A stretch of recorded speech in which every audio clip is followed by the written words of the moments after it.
Bollywood actor Kriti Sanon has now turned into an entrepreneur with the launch of a brand new D2C skincare brand named Hyphen. My colleague Kavita Thapliyal caught up with Kriti Sanon, co-founder and chief customer officer, and Vaishali Gupta, co-founder and chief growth officer at Hyphen, for an exclusive chat. Let's listen into that first.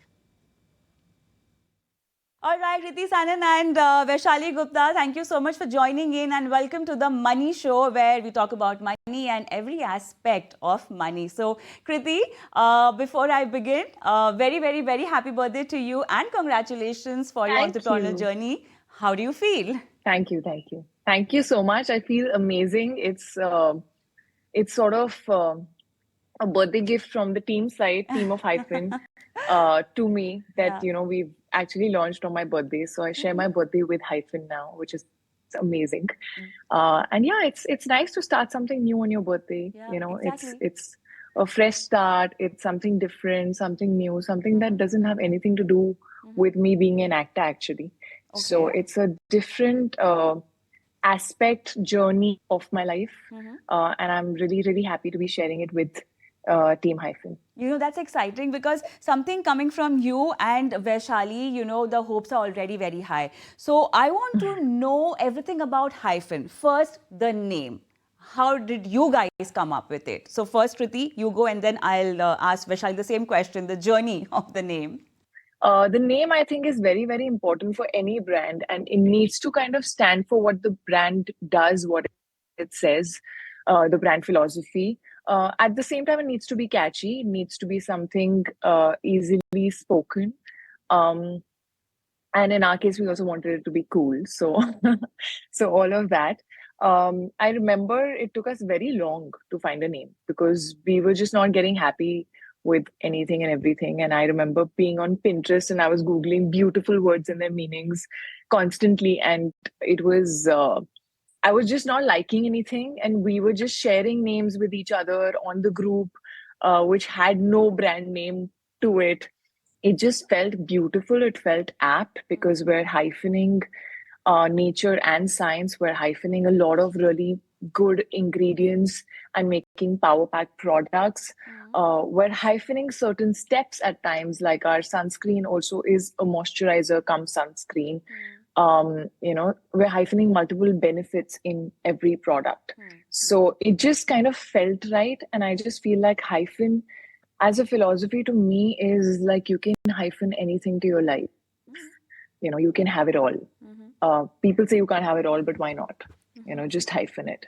And that's the whole philosophy. I feel my journey as an actor has also been like, engineer, model, actor, turning into an entrepreneur, turning into a producer. You can hyphen whatever you want in your life. And that just felt perfect. So I remember messaging Vaishali. I think she'll take you through that. I want to know the Vaishali's side of the story also, because after mCaffeine and, after it becoming such a big brand, now you are doing something with Hyphen, and very nicely explained by Kriti also how it means joining two forces. And over here, it's nature and science, and it's a skincare brand. So, yeah. Your thought process behind it, Vaishali, and how do you also plan to, take it ahead? Got it. So I think Hyphen is a very close brand to us. After mCaffeine, we figured out mCaffeine solves for a very unique, very different use cases, and we found certain demand gaps where we wanted to launch something very exciting, very interesting. And Hyphen, born out of that curiosity, born out of that, excitement and research to launch, to fulfill that particular demand gap. And I think when we met Kriti, we always love meeting people who are passionate about skincare, who love skincare, and who have an inherent quality of solving problems. And as engineers, I think that these two things wherein we had a very common passion and we were looking to solve a very strong problem, I think that is where we met Kriti and we felt that we should start this brand together. We are super excited that the brand is now launched. We can get all the products available at lets-.com. Okay. And as we proceed with this brand, we aim to build this brand as the fastest 100 crore brands in 100 crore brand India has seen. So I think that's where the starting point is for the brand. Wow, fastest 100 crore brand. I mean, That's good to that. Yeah, exactly. But then I also want to know the strategy behind it. How are you going to, sell it? Is just going to be online? What kind of a price range, Vaishali? Because it's coming with Kriti attached to it. Is it going to be a very premium or maybe between premium to luxury space? How are you trying to position it? Got it. So I'll pick it up in two parts. One is how do we intend to launch the brand? So we have a strong expertise in building a digital first brand, a DTC brand. And I think keeping that expertise at the center of starting this brand, we have launched this brand on our own platform, which is lets-.com. Okay. And as we move forward, we are definitely in talks with a lot of our marketplace connects, and we are planning to launch this brand in the coming months on horizontal and vertical marketplaces. And eventually, as the brand gains its share of voice, we plan to build a very strong retail presence for the brand as well. So that's how we plan to launch the distribution for the brand. Coming on the price point, so see, India, this category would have three parts. If I talk about the pyramid, if I talk about the price pyramid and the positioning pyramid, the top brands are the luxury brands and the bottom of the pyramid brands are mass brands. Hyphen sits at the middle, which is a mass premium space. We feel that we want this brand to be a consumer first brand, and with that thought, we wanted to have placed in a position, in a price point where it is approachable for consumers. We don't want to leave a large consumer set because of positioning it in a price point which is not accepted by consumers. So Hyphen, all the products of Hyphen sit in the mass premium positioning and has a very, very affordable price point. Keeping that at mind, I think one thing which we fundamentally believe in building this brand is to maintain a very, very strong ethos and very strong efficacy for the brand. As we talk about an affordable mass premium brand, at the same time, we are very, very conscious about the environment. We are very conscious about making it clean, vegan, and cruelty-free brand. We are now PETA-certified as well. We are toxin-free.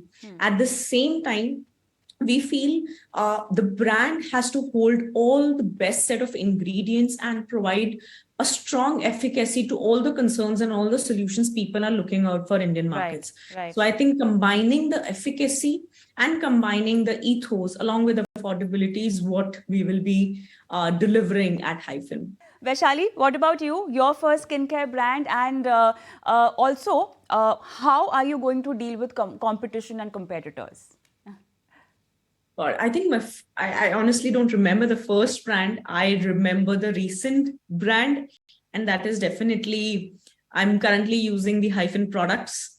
So I think I can tell you the recent one, but I don't honestly remember the first one. That is a very smart pitch by a very smart businesswoman. I would say that. But that's true. That's true. We all actually... Yeah. Honestly, we all are wearing. We've been using Hyphen. I've been sort of a guinea pig to it, and I have tried and tested all the products myself. We were very certain that we want to make products that we all actually use. Totally. You know, we're not just like, okay, we're making this product, but I'm secretly using something else. So I didn't want that. That really shows how involved you are. So coming to the competitors' question, Vaishali. So, see, first of all, I think in any category, it's very, very important to find a very strong differentiation. So I think the first key of fighting with the competition, rather, I would say a healthy fight with our competitors and building in this very, very cluttered category, very, very growing category yet. I think the key is finding the right differentiation. Okay. In our lot of consumer researches over a period of time, over 6 months, we have found that there's a as this beauty industry has grown, we have seen that consumers have got overwhelmed with the choice of skincare products. There is literally 10, 20 ingredients sometimes available for one concern. Okay. And when we talk to consumers, we realize that a lot of them are getting confused of what to use and what will benefit if they are facing a certain concern, if they want a certain solution for themselves. So I think where Hyphen comes in is we want to give a very strong, efficacious solution to consumers where we hyphen the best of ingredients from nature and the best of ingredients from an active world and bring it together in one bottle to solve that concern for you. And I think that becomes our very key differentiation. We want to ensure that our consumers' concerns are solved. Consumers get solutions for whatever thing they are finding their skincare for. And I think that is where Hyphen comes. We feel that in a huge market of ingredients, and there's a space where this particular brand will fit in, will serve consumer solutions, consumer concerns. And I think keeping that differentiation in mind, that is the starting point of Hyphen. Sure. And at the same time, a very strong pricing and a very strong product itself, these three things bring a very, very strong delivery for Hyphen in the market. And apart from that, we're doing a lot of things in the marketing. Our first strategy of going into market is identifying the right set of platforms and the right set of consumer sets where we can find them and inform them about our message, about a concept of Hyphen. At the same time, we are working on collaborating and integrating with a lot of our partners, Googles and Metas of the world, at the same time, our key opinion leaders, to build a very strong share of voice, a very strong word of mouth for the brand. And at the same time, as we have Kriti, and she brings a huge fan following across India with her, we plan to build a very strong word of mouth in Kriti's fan base as well. So I think with these strategies combined, we are all set to, build this brand in a highly growing category in India. Vaishali, what's exactly the initial investment that you plan? So we will be investing close to about 30 crores in building this brand. Major part of investments will go into marketing, a strong product development and supply chain. I think that will be the key for us while building this brand. So wish you all the best with that. But then one last question and then we wrap up this discussion. So, Kriti, engineer, model, actor, entrepreneur, producer. Vaishali, you have a success story with mCaffeine. So, a very strong case of women empowerment and especially women financial freedom that I see you guys leading. Kriti, what would be your message to all those women out there who want to go out and do something like you, or maybe just take the first step towards this big goal of their entrepreneurship journey? I think I always say, I've said this before also, that dream big, find your passion. I really feel like if you find what you're passionate about, you will find ways to figure it out, and I think it's very important to just know what you like doing, what keeps you motivated, what makes you want to get up in the morning and move, and it does not need to be one thing. You can hyphen a lot of things to yourself, to your life. But it should come from within. It should be like something that you really want to do. And I think it's very important for women to be financially independent, and just have that sort of feeling of not necessarily needing someone in their life or a man to kind of pay their bills. It's really important to feel that freedom, that feeling of being independent and living your life and paying for yourself.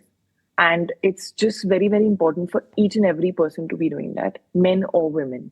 And I hope that our story sort of inspires some women. I always feel like I want to encourage women to just get out and do so much more because they are capable of doing so much more.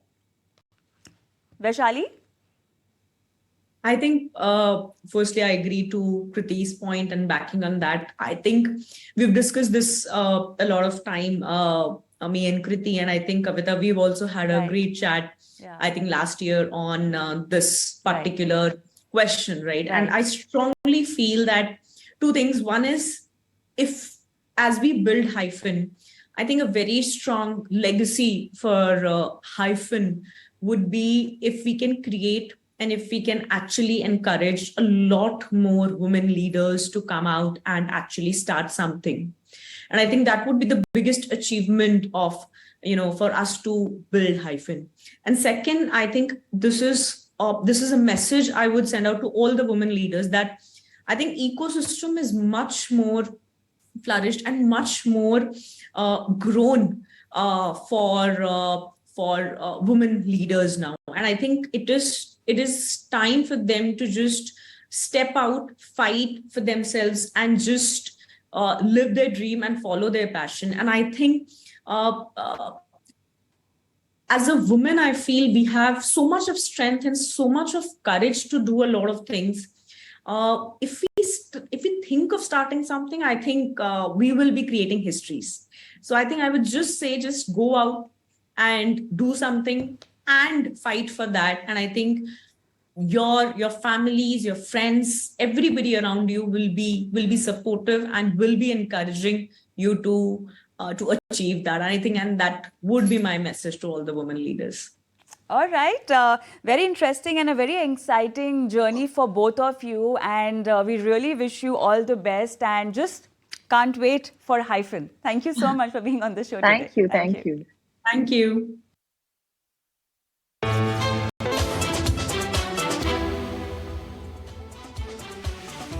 Welcome back. You're watching The Money Show on ET Now.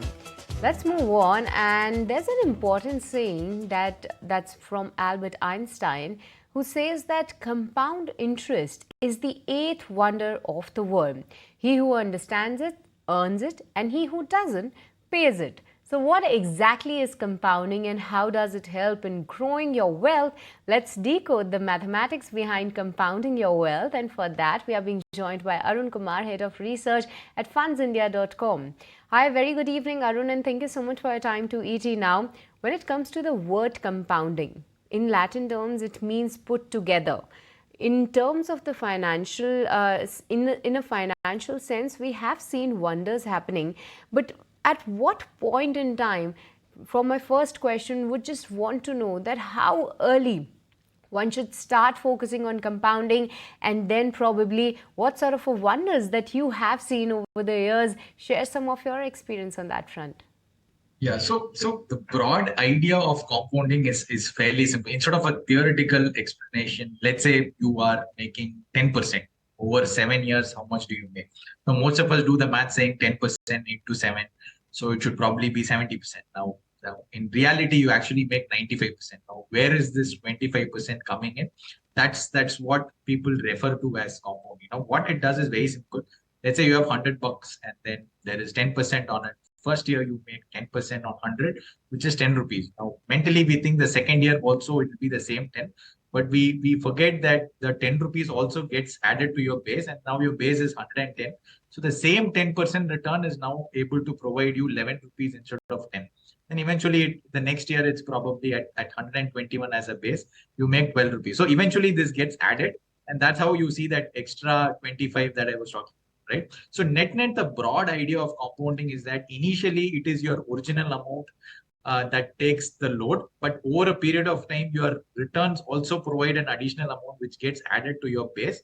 And the same 10%, say on 1 lakh, is very different from 10 lakhs. So the whole idea is that your returns keep adding, and over a period of time, while initially it's the base is small, once the base becomes large, the same impact of that returns become disproportionately larger. And that's what is broadly called as compounding. And roughly say you take 12% returns, it means you essentially double every 6 years. So first 6 years, you are 2x. The next 6 years, you're 4x. Then the next 6 years you're almost 8x. So the it almost gives you 4x extra in this 6 years. And after that it's additional 8, so you're almost at 16x. So you can see that initially it's a little slow, but then the moment it hits you, and then it becomes like insanely high. So the broad idea is very slow, and then all of a sudden it starts making meaningful jump. So that's the in a crux. That's how compounding kind of gets it powerful in the longer run. Definitely, compounding gets powerful in the longer run. But Arun, when one wants to look at compounding, then and especially looking at investing in markets, so there are two options available. Firstly, either they get into direct equities, or rather they make a plan to invest through mutual fund portfolios. So, as per your experience, which of amongst them has done better in terms of compounding, or rather, you can answer that. What are the pros and the cons one needs to take care of? Either they are planning to go for compounding or maybe explore the world of compounding through mutual fund or through direct equities. Right. See, in essence, the compounding is very simple math. So whatever returns that you get gets translated into the math. So now the key question is, where do you get better returns over long? Now, obviously, mutual funds are nothing but a collection of stocks. So instead of you picking it, you are basically outsourcing it to an expert. So net, both ways, like the question is like, is it direct stocks better or mutual fund better? Net, in both ways, you are investing into stocks.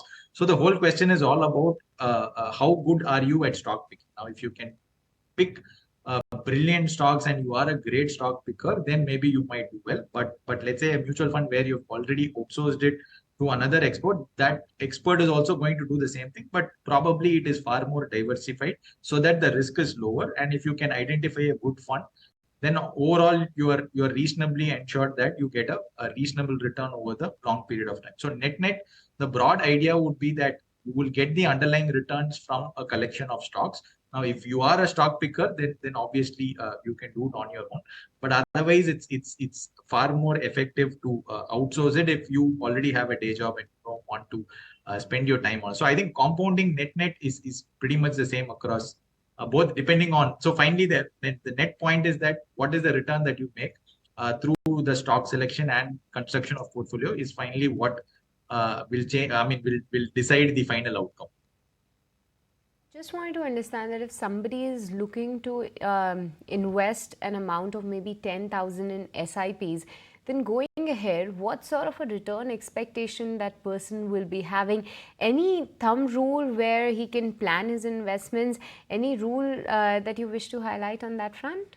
Yeah, see, one way, while compounding is very counterintuitive and it's very difficult to think about how it works in SIP, purely from a mathematical point of view, the way to start thinking about it is that let's say you invest 10,000 every month and you are able to generate 12% from let's say equity mutual funds.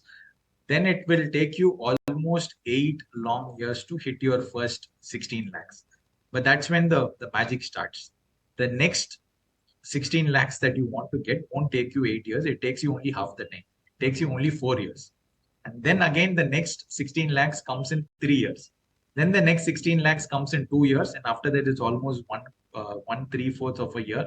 Then 1.5 years. And then eventually it comes to 1 year, sub 1 year. So the key thing to remember is the rule of 8-4-3 if at 12%. Right? So whichever is the amount, let's say you put 30,000, then you make 50 lakhs in the first 8 years. The next 50 lakhs comes in the next 4 years. And then the next 50 lakhs comes in the next 3 years. So the key point is that once you cross the first 8 years, that's when the power of compounding starts to kick in. And the longer you go, probably once you cross 15, 16, 17 years, you almost shrink it down to 1.5 years, right? And then the period required to what it took you 8 years will probably take you only sub 1 year as you progress through time. So that's the whole. So a simple way to remember this would be the rule of 8-4-3, right? So I think this is something that can be very useful. Interesting to know the rule of 8-4-3, how over the years you are planning or you're looking your money getting doubled and even more than that. But Arun, when it comes to lump sum investment, what does this number comes out to be? See, again, for lump sum, it's fairly simple. If you're looking at 12%, roughly you will double every 6 years. If you are assuming 10%, then roughly it will double every 7 years. So you can use this math to figure out saying however long you plan to stay. See, again, the caveat in both the rules, let's say the 843 or doubling in 6 years for 12%, is that equity returns are obviously not linear, right? So which means over longer periods of time, while your returns get a little more stable, let's say unfortunately in the end of 6th year there is a large market crash. Say something like COVID happened and markets are down 40%. Obviously, you won't get the 12% return. But as we all know, the markets inevitably recover over the next 1 or 2 years, right? So overall, the idea is that these are not precise. I mean, while these are mathematically precise statements, unfortunately, equity markets are a little volatile. So which means the more and more longer time frames you have, more or less you get close to these. So there are chances there where you might not exactly meet these numbers at the end of 6 years, but probably if you extend it by say 7 or by another 1 or 2 years, most likely once the market recovers, you will end up coming close to the whatever 10-12% number. And historically, if you look at the odds, like for the last 23 years, Nifty 50 total return index roughly doubled every 7 years at 80% of the times, and 65% of the times it's doubled every 6 years, and it's almost tripled every 10 to 11 years, almost 80% of the time. So we know that mathematically the odds are by your side.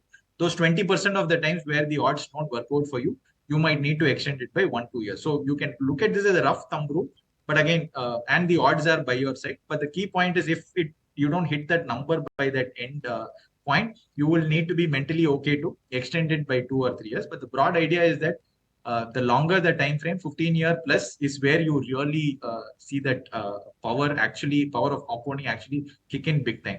Okay, but Arun, now I'll be coming up with a couple of examples and I want you to do the maths. The examples are from like somebody who is starting very early with a very small investment over the years. How can the money grow in that scenario? As well as going towards somebody who is starting late but with a good corpus or with a good amount, and then how compounding works. So firstly, if somebody is quite young in age and starting with a minimum of rupees 500 say, and you wish to stay invested for the next 35 years. So can you come up with the maths that how this money will grow? Yeah, so you can use any calculator available on the internet. So roughly the math would work out that at 500 rupees that you are investing for 35 years, you are basically putting in roughly close to 2,10,000. And the end value that you will get at say 12% returns is roughly close to 32.5 lakhs. So while you have only put say close to 2 lakhs, you almost end up adding 30 lakhs extra thanks to the power of compounding. Because the critical point here is that while your amounts are very small, the time that you give is reasonably large. It's almost 35 years. So that's where you see that the end outcome is very, very different from the small amount that you've invested. Somebody who is around 35 years of age, and now if I just double the amount, which is say 1,000 rupees, and for the next 25 years he wish to stay invested, how will the magic works out here? Yeah, so in this case, you will overall end up close to investing close to 3 lakhs, and your final outcome will be somewhere close to 19 lakhs, assuming a 12% return. So it's nowhere close to the 32.5 lakhs you saw in the last case. But again, because you are losing out on the edge of time, because you're almost 10 years short compared to the previous one, and especially the power of the last 10 years is far more critical. So which is why once your time shortens, you will find that the disproportionate impact also kind of shortens. But nevertheless, this is still a great result because you're investing, putting 3 lakhs, and still you're ending up close to 19 lakhs. Who is like at the maybe the second half of his life and near to the 45 years of age, and then he's planning to invest 1,500, which is like triple the amount, the example we started with. And then maybe for the next 15 years, he wished to stay invested. So the total investment amount is quite close to the first two examples. But what will be the end value? Right. So the amount is pretty close to the previous two. It's almost 2.7 lakhs. But the final value is only sub 8 lakhs. It's almost 7.6 lakhs to be precise. So you can see that because you do not have too much time, you only have 15 years. Well, still you've made far higher than what you invested. The impact of the disproportional impact of compounding is not able to play out well. because you're only invested for 15 years vis-a-vis the first one where you had invested for close to 35 years. So that's the magic of time in terms of the additional kicker it can bring to your overall money. Yes, Arun, definitely. I just wanted you to do the simple maths for our viewers so that we can tell them that how compounding works and the magic works when you start early at your stage, and then you can just see your money growing and flourishing. But with this, we let you go on that. Arun, thank you so much for joining us today on ET Now and helping our viewers understand that how to make the magic work of compounding when it comes to the financial investments. Great having you. Time to slip into a short break, but don't go anywhere. As we come right back, we'll be joined by Kirtan, who will be there to answer all your mutual fund portfolio queries. So stay tuned for more.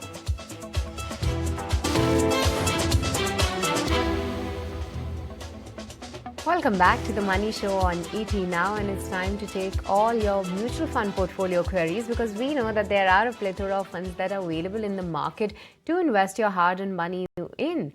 But how do you assess which is the right fund for your portfolio, and what are the criteria that one should look at to help you navigate through this maze? We have on board Kirtan Shah, founder and CEO at Credence Wealth Advisors. And also do not forget to send us your portfolio queries on our WhatsApp number, that is 865-797-4571. Or you can also email us your queries on themoneyshow@etnow.tv. So let's get started. And before that, Kirtan, hi, very good evening, and always great to have you onto the show. I'll move into our first caller for the show, and online we have Krishnan Chauhan. Hi, very good afternoon, Mr. Chauhan. Good evening, Mr. Chauhan. Please go ahead. We have Kirtan on board, and he's here to answer your query. Good evening, ma'am. I have shared my portfolio with you. I just want to know about portfolio, and my goal is 50 lakh as a retirement purpose after 18 years. Kirtan, you heard his query, and he has already shared his portfolio with our team. So let me just read it out. He says that he's investing 1,500 rupees in each of the mutual funds rather.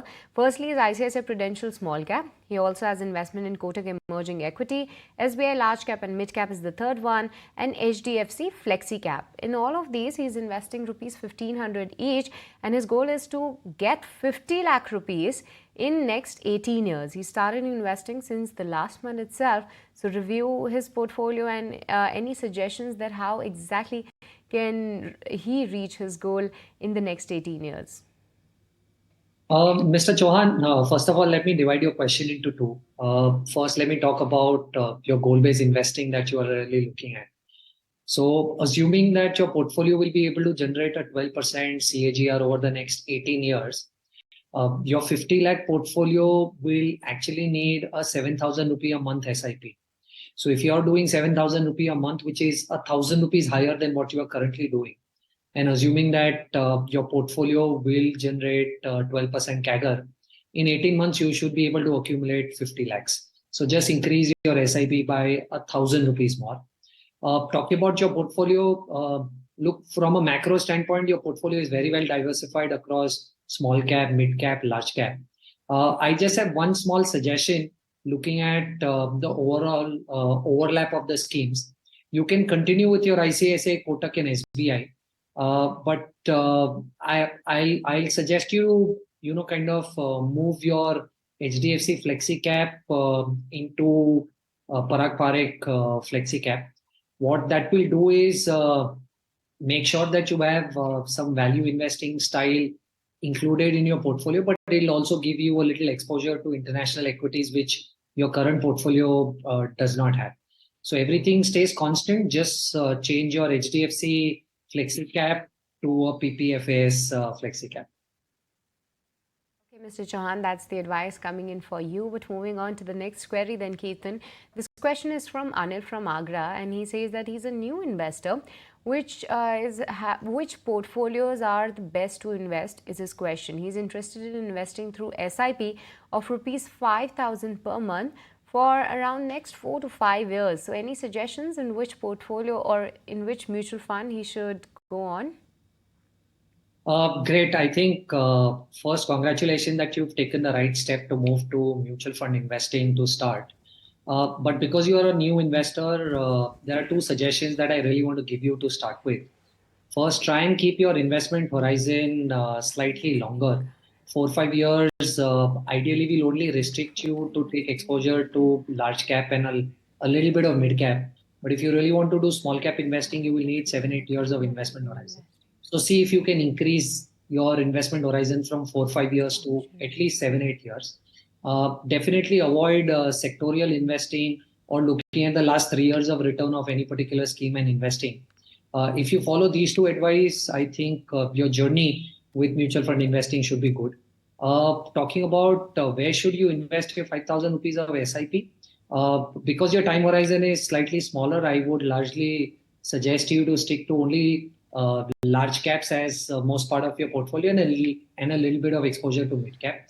Keeping that in mind, I would suggest you do 2,500 rupees in ICICI large and mid cap fund and 2,500 rupees into Kotak Equity Opportunity Fund. Split that equally, like I said, 2,500 in each scheme, and you should be good for the next 4, 5 years in both of these schemes put together. Okay, Kirtan, so for today, the last question that we have is coming from Rajesh. He's a 55-year-old citizen and he says that he has rupees 10 lakhs and he wants to have been investing since 2021. He wants an advice on further investments in annuity opportunities. So what will be your advice on that front? Look, as a new investor, again, a very quick suggestion that you stick to mutual funds instead of picking direct stocks. I understand that you've been doing it for the last 2 years, since 2021, but the markets have been very different than the markets would generally be. So try and stick to mutual funds versus direct equity. That's one. Now, also because you are close to your retirement, you don't have a lot of time to experiment. And which is why my suggestion to you is very simple. Invest in flexi-cap mutual funds and let the fund manager decide depending on the market valuations of where do they really want to invest money, large cap, mid cap, small cap. But traditionally, flexi cap funds are largely large cap oriented funds, so which will also make sure that you don't end up taking a lot of risk on your equity portfolio. When you are closer to your retirement, which is 1 year or let's say maximum 18 months, start shifting your money from equity to fixed income, because you don't want to be in a situation where you're close to retirement and markets fall and then your corpus has gone down drastically when you actually want to use that corpus to start getting annuity. So 12 months before your retirement, start moving that corpus systematically to fixed income. And as soon as you are at retirement and you want annuity, move that money to debt, like I said, and start an SWP, systematic withdrawal plan from your debt plan. Try and make sure that you don't take more than 0.5% every month or 6% in the entire year as an SWP from the fixed income portfolio. Outside of that, you can definitely also look at doing senior citizen savings scheme for your annuity management. Okay, thank you so much, Kirtan, for the advice, and thank you for joining us today on ET Now. Always a pleasure having you on the channel. Thanks so much for having me. Okay, viewers, that was to answer all your mutual fund portfolio queries, but let's move on. And as the deadline to file your income tax returns is fast approaching, we at ET Now will solve all your ITR related queries, and in a brand new segment, ITR Pathshala, we are simplifying income tax return filing for you. In this episode of ITR Pathshala, my colleague Snehisha explains the scenario in which senior citizens are exempted from filing their returns and the deductions and the exemptions they can avail. Let's listen into that. Now, the due date to submit your tax filing for the assessment year 2023-2024 is fast approaching, and taxpayers have until 31st of July to do the same. Now, as all taxpayers need to file their taxes, are senior citizens exempt from this tax filing? Well, senior citizens aren't entirely exempt from tax filing, but there are certain provisions such as the section 194P of the Income Tax Act of 1961. This section was introduced in the budget of 2021, and senior citizens are exempt from filing taxes under some provisions of this act, provided they meet the necessary criteria. Now, what are these criteria? Let's take a look. The first first one is senior citizens need to be above 75 years of age and their income must only be as a result of interest income or pension income. Now this interest income also needs to be on a bank account in which they are receiving their pension income, so it has to be with the same bank, and the bank is responsible for deducting the TDS, and the bank is a specified bank as notified by the central government, and they will be responsible for deducting the TDS of senior citizens after considering all the deductions under Chapter 6A and Rebate 87A. Once the specified tax, as mentioned, is deducted for senior citizens, they will not have to furnish income tax returns under this criteria. Followed by that, if a senior citizen receives monthly installments for his house, his or her house that they have put under the reverse mortgage scheme, he or she is not required to pay any capital gains on such transfer of house. And lastly, senior citizens of 60 years of age can invest in the Senior Citizen Savings Scheme and save tax by claiming up to 1,50,000 rupees under Section 80C of the Income Tax Act. So if senior citizens are meeting all these criteria, then they do not have to file their income tax return. Well, thank you so much, Sneha, for getting us all those details in this edition of ITR Pathshala. But with this, viewers, it's time to wrap this edition of The Money Show. It's a goodbye from me and the entire team who put this show together. Thank you so much for watching.